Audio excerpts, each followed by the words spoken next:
కాళ్ళ 2 కింద కాళ్ళ పడిపోయిన సండి. ఒక వారం రోజుల్లో మరి పచ్చివాతం వచ్చింది. పచ్చివాతం వచ్చినాక శనివారం రోజు రమ్మన్నావు. శనివారం రోజు వచ్చినాను. శనివారం రోజు వచ్చి అబద్ధ అమ్మ పాదలు అడుక్కుంటే ఏమన్నది అమ్మ, నీకు బాగా అవుతుంది, కర్పూరము కమలపాకు వేసి తొలిసాక తిక్క అంటే ఏకంకి బాగా తిక్కినాను సార్. 3 రోజులకి బాగా అవుతుంది. 3వ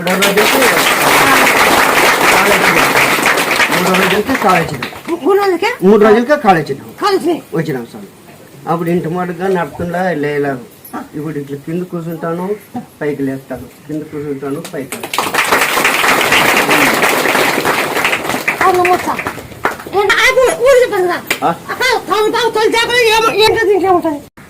అది తీసుకున్నాక తెలిసింది నాకు తెలిసింది.